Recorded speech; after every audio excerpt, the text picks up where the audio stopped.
Welcome back to my channel. ముందుగా మన channel first time చూస్తున్నట్టయితే సబ్స్క్రైబ్ చేయడం మాత్రం మర్చిపోకండి. And a day in my life.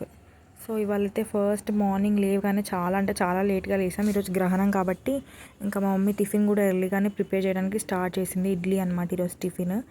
గ్రహణం కాబట్టి తొందరగా తినేసి 8:30కి ఏమో లేచేసరికి మా మమ్మీ టిఫిన్ అంతా ప్రిపేర్ చేసేసింది.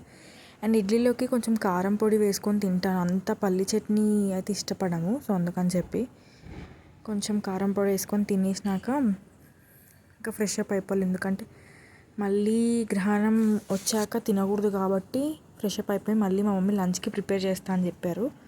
ఇక్కడైతే మొత్తం ఇల్లంతా మాప్ పెడుతున్నా. ఈవినింగ్ కూడా పెట్టుకోవచ్చు, బట్ ఇప్పుడైతే పెట్టుకున్నా అనమాట. ఇక్కడైతే ముగ్గేస్తున్నా. గ్రహణం అప్పుడు ఎందుకు తినొద్దు, మీకు ఏమైనా రీజన్స్ తెలిసి ఉంటే కింద కామెంట్ బాక్స్లో కామెంట్ చేయండి. అండ్ ఇంకా ముగ్గు పెట్టేయాలి. ముగ్గు మొత్తం పెట్టినాక మళ్ళీ కింద కూడా మెట్లు ఉంటాయి కదా, ఇది బాల్కనీలో ముగ్గు పెడుతున్నా. కింద మెట్ల దగ్గర కూడా నేను మెట్లు అన్నీ తూడ్చుకొచ్చేస్తే కంప్లీట్ అయిపోతుంది అనమాట. మా మమ్మీ ఆల్రెడీ ఊడ్చేశారు. సో నేను ఇంట్లో ఉన్నప్పుడు తనకి హెల్ప్ చేస్తాను అనమాట. సో ముగ్గు అయితే పెడుతున్నా. పెద్ద ఆర్టిస్ట్ ఏం కాదు, కాకపోతే ఇంకా జామెట్రిక్ అంతా కలిపి మనలో ఉన్న కళాకారాన్ని బయటికి లేపాను అనమాట ఇక్కడ. అందుకని చెప్పి ఎలా వేస్తున్నా, ప్లీజ్ ఏమనుకోకూడదు. చాలామంది చూస్తున్నారు కానీ సబ్స్క్రైబ్ మాత్రం చేసుకోవట్లేదు. ప్లీజ్ సబ్స్క్రైబ్ చేసుకోండి. అండ్ ఇవాళ నేనైతే మీకు ఇన్స్టాగ్రామ్లో నుంచి ఒక పేజ్లో జ్యువెలరీ అయితే ఆర్డర్ చేసుకున్నా. చాలా బాగా వచ్చాయి. అవి కూడా ఈ వీడియోలో చూపిద్దాం అనుకుంటున్నా.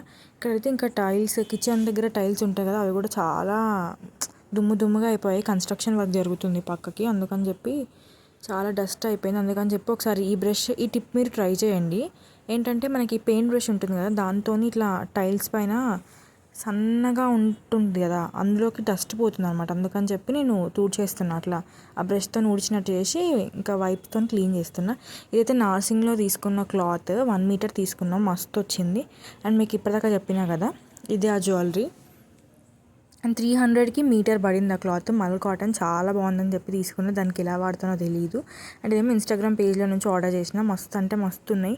ఇది బుగ్గాడి, చాలా రోజుల నుంచి బుగ్గాడి అయితే కొందాం అనుకుంటున్నా. బట్ నాకు నాకు నచ్చిన బుగ్గాడి ఈ మోడల్లో కావాలి అంటే ఈ పేజ్లోనే చూసాను. అండ్ ఈ బ్రాస్లెట్ ఏమో కస్టమైజ్ చేయించుకున్న బీడ్స్తోని. ఇక్కడ ఆఫ్టర్నూన్ అయిపోయింది, అందరు ఫ్రెష్ అప్ అయిపోయాక మా మమ్మీ అయితే ఇక్కడ పునుగులకి ప్రిపేర్ చేస్తుంది. ఎందుకంటే మళ్ళీ గ్రహణం స్టార్ట్ అయినాక ఆ పిండిని ఏం చేయలేం కదా. అండ్ తర్వాత ఇంకా చెరుకు రసం అయితే తీసుకుంటున్నాము. ఇంకా వాటర్ అంటే దాహం వేస్తుంది కదా, దాహం అవ్వకుండా చెరుకు రసం అయితే కన్జ్యూమ్ చేసినాం.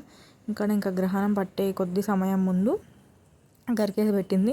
ఇంకా గ్రహణం విడిచింది అనగా అంటే 6:47కి అయిపోయిందంట. ఇంకా మొత్తం ఇల్లంతా క్లీన్ చేసి తూడ్చి పసుపుతోని కడపకైతే రాసినాక ఇక్కడ మా మమ్మీ డిన్నర్కి అయితే ప్రిపేర్ చేసింది. పప్పు ఇంకా అన్నం చేసింది. చాలా అంటే చాలా టైర్డ్ అయిపోయాము అంతా క్లీన్ చేసేసరికి. ఈ వ్లాగ్ మీకు నచ్చినట్టయితే ప్లీజ్ లైక్ చేయండి, షేర్ చేయండి, సబ్స్క్రైబ్ చేయడం మాత్రం మర్చిపోకండి. Thanks for watching.